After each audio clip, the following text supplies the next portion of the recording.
인선이 남긴 후폭풍을 맞이해야 하는 상황이 됐습니다. MBC 뉴스 박윤수입니다.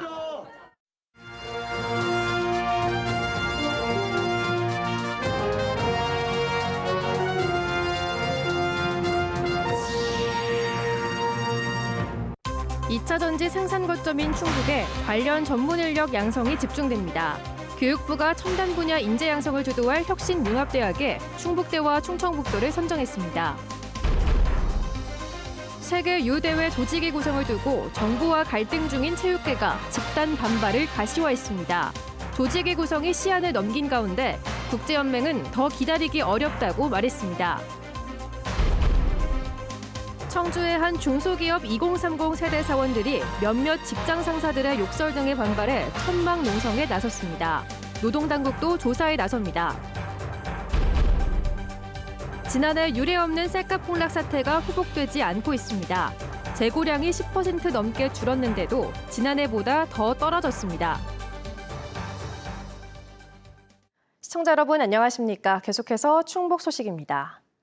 2차 전지 생산과 수출 1위인 충북에서 전문 인력 양성이 집중됩니다. 교육부가 5대 첨단 산업 가운데 하나인 2차 전지의 혁신융합대학에 충청북도와 충북대 컨소시엄을 선정하고 국가 수준의 2차 전지 인재 양성에 집중하도록 했습니다. 이채연 기자입니다.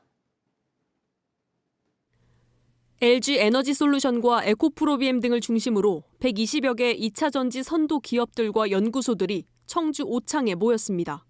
2021년 기준 국내 배터리 생산액의 42.2%인 15조 원이 충북에 몰렸습니다.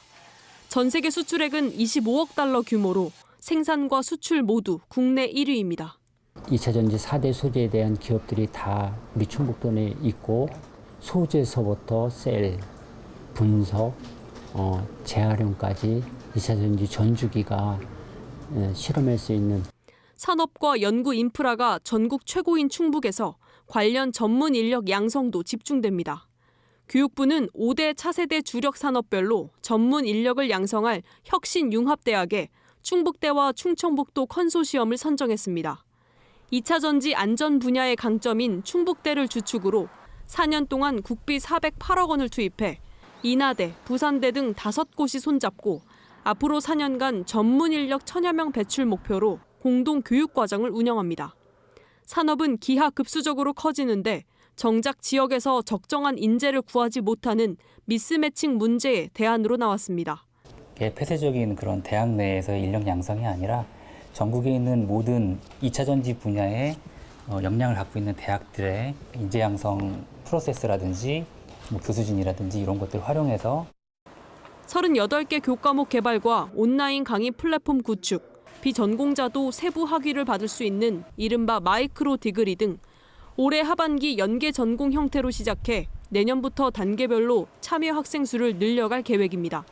교수진들도 물리적으로 융합이 돼서 각 캠퍼스를 옮겨 다니면서 그렇게 교수까지 공유하는 그런 형태의 오는 2026년까지 매년 102억이 투입되는 첨단 분야 혁신융합대학에는 충북의 2차 전지를 포함해 반도체 소부장과 차세대 통신, 항공 드론, 에코업 등 모두 5개 분야가 선정됐습니다. MBC 뉴스 이채연입니다. 현대모비스가 충주에 5천억 원 투자를 협약했습니다. 현대모비스는 2031년까지 동충주 산업단지 11만 8천여 제곱미터에 5천억 원을 투자해 배터리팩 제조 공장을 신설하는 내용의 투자 협약을 충청북도 충주시와 맺었습니다. 이번 투자는 현대차그룹의 전기차 장기 투자 전략의 하나로 전기차용 배터리팩의 중부권 거점 구축을 위해 추진됐습니다. 미국의 반도체 장비 핵심 부품 생산 기업인 그린트위드의 첫 한국 공장이 청주 오창 외국인 투자 지역에 착공했습니다. 그린트위드 코리아는 이번 착공을 계기로 향후 5년 동안 3,348만 달러, 우리 돈으로 436억 원을 투자해 내년 상반기 생산시설을 완공할 예정입니다. 그린트위드는 국내 제조와 납품을 원하는 고객사의 요구와 충청북도와 청주시의 적극적 투자 유치로 청주 오창에 투자를 결정했습니다. 충청권 세계대학경기대회 조직위 구성을 두고 정부와 체육계 갈등이 최고조에 올랐습니다. 대한체육회가 전국 체육인들을 모아 연석회의를 열었더니 체육계를 무시하냐며 집단으로 반발하는 움직임이 나왔습니다. 정부와 체육계 갈등으로 두 차례 조직이 설립 기한을 어긴 가운데 국제연맹은 MBC와의 단독 인터뷰에서 더는 기다리기 어렵다고 말했습니다. 김대웅 기자입니다. 대한체육회장과 시도체육회장, 체육계 인사들이 한자리에 모였습니다. 충청권 세계대학 경기대회 조직위 구성과 관련해 의견을 묻는 자리인데 문화체육관광부에 대한 성토장이 됐습니다. 정부가 체육계를 무시한다는 말부터 들러리를 서느니 국제대회를 모두 보이콧하자 문체부 장관 퇴진운동을 하자는 주장까지 나왔습니다. 저희들은 아시안게임이든 유호대회든 선수들하고 보이콧하겠습니다. 이 정도로 강경하게 대처를 해야 된다고 생각하고 지난해 11월 대회를 유치한 뒤 4개 시도와 대한체육회 그리고 정부는 조직위 구성을 두고 서로 다른 목소리를 냈습니다. 지난 3월 4개 시도가 조직위를 구성하면서 부위원장과 사무총장을 뽑아 2인 체제로 운영하겠다고 하자 대한체육회가 반발해 결국 부위원장 1인 체제로 가기로 합의했는데 다시 문화체육관광부가 제동을 걸면서 2인 체제로 가게 됐습니다. 그러자 이번에는 이기흥 대한체육회장이 체육계 인사들을 한자리에 모아 실력 행사에 나선 겁니다. 결의문을 발표하고 문체부에 공식 사과를 요구했습니다. 이건 결국 그냥 지나서는 저는 안 된다고 생각합니다. 이 중대한 일을 전화 한 통화로 확 뒤집어서 이렇게 혼란을 만들고 이거에 대해서는 분명히 규명이 돼야 된다. 지금까지 모든 결정을 뒤엎고 원점에서 새로 조직위를 구성하자는 주장도 나왔습니다. 전면 재검토, 전면 백지화입니다. 모든 상황 다 전면 백지화하고 협약한 대로 현재 거론되고 있는 문제 인사들 다 배지시킨 상태에서 문화체육관광부는 체육계의 집단 반발이 걱정스럽기도 하고 유감이라면서 최대한 빨리 다시 논의하자고 말했습니다. 이런 열망에 또 좀 걱정을 끼치는 우려를 줄 수 있는 그런 점에서 볼 때는 좀 정부 입장에서는 좀 걱정도 되고 사실 좀 유감도 좀 스러운 생각도 듭니다. 국제연맹이 이번 사태를 어떻게 생각하고 있는지 MBC가 직접 물어봤습니다. 에릭 세인트론드 사무총장은 조직위 구성을 서둘러야 한다고 답했습니다. And I just warned the organizing committee that we cannot wait longer because if not, we will put the games in difficulties. 4개 시도는 2차례나 조직위 설립 기한을 지키지 못해 이달 말까지 다시 연장을 요청한 상태입니다. 한편 이기흥 대한체육회장은 윤강로 조직위 사무총장 내정자가 대통령에게 국민청원을 내면서 악의적인 내용을 퍼뜨렸다면서 법적 대응에 나서겠다고 밝혔습니다. MBC 뉴스 김대웅입니다. 직장 상사의 고압적 태도와 욕설, 과거에는 용인되기도 했었는데요. 청주의 한 중소기업에서는 20대를 중심으로 결성된 노조가 상사의 이런 대접을 참을 수 없다며 집단 행동에 나섰습니다. 이들의 문제 제기에 노동당국도 조사를 예고했습니다. 보도에 이지현 기자입니다. 청주의 한 중소기업 앞, 기약 없는 싸움을 이어갈 때 등장하는 천막이 세워졌습니다. 지난달 18일부터 3주째입니다. 천막 농성에 나선 건 이곳에 다니는 노동자 100여 명으로 구성된 노조 조합원들입니다. 지난 2월 설립된 노조 조합원의 평균 나이는 26살. 석 달 전 2030 직원들이 노조를 설립하고 이런 집단 행동에 들어갔습니다. 몇몇 40대 관리자급 직장 상사들의 잦은 욕설과 강압적 태도가 발단입니다. 노조가 제공한 단체 대화방에는 40대 관리자의 욕설이 추임새처럼 등장하는데 노동자들은 이런 폭언이 비단 메신저로만 이뤄지는 게 아니라고 주장합니다. 무의라고 해서 욕을 막 하는 거예요. 정말 인간적인 대우를 받는 것 같다는 생각이 안 들어서. 장난을 빙자해 때리거나 불필요한 신체 접촉도 있었다고 주장합니다. 맨날 아침에 오면 팔을 꼬집어요, 그냥. 팔을 꼬집어서 비틀고요. 제 머리카락을 잡아 당겨요. 노조를 설립해 대응했더니 한 달 만에 더 큰 새로운 노조가 생겨나 교섭권도 잃었습니다. 중간에 관리자들을 주축으로 해서 노동조합을 복수노조를 설립을 하고 저희 노조를 파괴하려고 하는. 이를 두고 상급 노동단체가 가세해 수차례 회사 앞 집회가 벌어지는 등 몇몇 직장 상사의 욕설에서 비롯된 직장 내 갈등이 외부로 커졌습니다.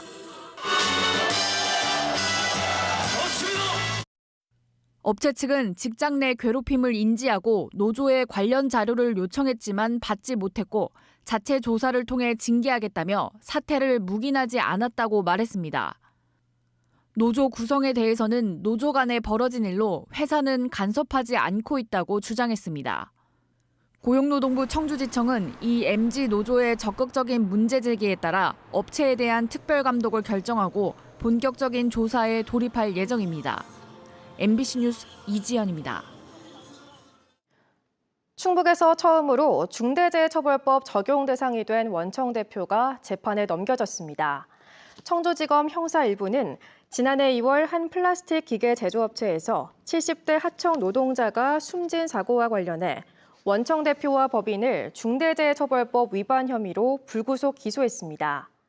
또 숨진 노동자에게 직접 업무를 지시한 하청업체 대표 등 3명에게는 업무상 과실치사와 산업안전보건법 등의 혐의를 적용해 불구속 기소했습니다. 검찰 조사 결과 원청업체에는 안전 업무를 담당하는 전담 조직이 없었고 작업 현장에는 신호수도 없던 상태에서 설비 인양 작업을 하다 사고가 난 것으로 드러났습니다. 해당 업체는 상시 근로자 500명 이상의 업체로 충북에서 처음 중대재해법 적용 대상에 오른 뒤 15개월여 만에 기소됐습니다. 본격적인 모내기 철이지만 농민들은 걱정입니다.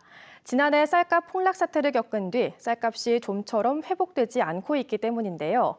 올해는 쌀 재고량이 크게 줄었는데도 쌀값이 약세를 보이는 이상현상이 계속되고 있습니다. 김영일 기자입니다. 힘차게 나아가는 이항기가 지나간 자리에 파릇파릇한 모가 촘촘히 자리 잡습니다. 조금 늦은 모내기지만 올해도 별탈 없이 결실을 맺기를 바라는 농민들의 마음은 한결같습니다. 하지만 계속해서 떨어지는 쌀값은 농민들의 어깨를 무겁게 합니다. 풍년을 기원하면서 모내기를 해야 되는데 그런데 지금 이제 쌀값이 계속 하락하다 보니까 기분이 굉장히 좀 안 좋죠. 속상하고. 지난 5일 기준으로 쌀 상등품 20kg 도매 가격은 46,800원. 지난달보다 200원 정도 오르기는 했지만 쌀값이 폭락하던 1년 전과 비교하면 3% 가까이 더 낮은 수준입니다. 지난달 말 기준으로 충북 지역 농협이 보유하고 있는 쌀 재고량은 42,000톤으로 지난해 같은 기간보다 10.6% 이상 줄었는데 오히려 쌀값은 하락한 겁니다. 지난해 쌀값 폭락 이후 쌀값이 더 떨어질 수 있다는 불안감이 원인입니다. 특히 물가 고공행진 속에 쌀값 안정을 위해 정부 양곡이 방출될 수 있다는 시장 불안감으로 재고 보유를 기피하는 현상까지 벌어지면서 저가 판매 경쟁까지 나타나고 있습니다. 충남이나 전라도권 쪽에서 싼 쌀들이 서울로 계속 올라오니까 도매상들은 그 가격을 딱 픽스를 해놓고 우리한테 요구를 하는 거죠. 그러면 저희도 어쩔 수 없이 그 가격에 맞추는 거예요. 여기에 쌀 소비가 계속 줄고 있는 것도 원인 중 하나인데 이대로 가다가는 지난해 같은 쌀값 폭락이 재현될 수 있다는 우려가 커지고 있습니다. MBC 뉴스 김영일입니다. 범죄인 줄 몰랐다고 발뺌하는 전화금융사기 현금 수개책들에게 실형 선고가 잇따르고 있습니다. 청주지법 형사 5단독 정우혁 부장판사는 지난해 3월 피해자 3명으로부터 현금 3천여만 원을 받아 조직에 건넨 20대 전화금융사기 현금 수거책에게 징역 1년을 선고했습니다. 정 판사는 보이스피싱인 줄 몰랐다는 피고인 주장에 대해 범행 책임을 인정하지 않고 피해 회복 노력도 하지 않은 점을 고려해 양형을 정했다고 밝혔습니다. 앞서 청주에서 보이스피싱 조직의 현금 수거책 역할을 했다 기소된 다른 20대도 최근 징역 1년 6개월을 선고받기도 했습니다. 괴산 지역 일부 하천에서 투망 사용이 한시적으로 허용됩니다. 괴산군은 내수면 여가 증진을 통한 관광객 유입을 위해 오는 10일부터 10월 말까지 한시적으로 괴산읍과 칠성면, 청천면 등 5개 구역을 투망 사용 허가 구역으로 지정했습니다. 허가 구역은 괴강교와 청소년 수련원 인근 양소장과 이탄교 유원지, 칠성면 쌍천 합수머리와 청천면 산성교회 도원교 구간 등입니다. 내수면 어업법 시행령은 하천 내 투망과 작살류 등의 어구 사용을 금지하고 있지만 시장군수가 별도 지정한 구역에서는 예외를 허용하고 있습니다. 청주 모심천의 자전거도로와 산책로를 분리하는 사업이 올해 안에 마무리됩니다. 청주시는 자전거도로와 산책로가 나란히 조성돼 안전사고 위험이 높은 모심천 체육공원과 흥덕대교 사이 1.1km 구간의 이원화 사업을 올해 안에 완공한다고 밝혔습니다. 청주시는 지난 2019년부터 30억 원을 들여 모심천 자전거도로와 산책로를 1m가량 분리해 신설하는 사업을 벌여왔으며 올해 안에 장평교에서 까치내교까지 전체 구간이 마무리됩니다. 진천군이 백정원 대표의 요식업체와 함께 진천의 대표 음식을 개발합니다. 충북 소식 마칩니다.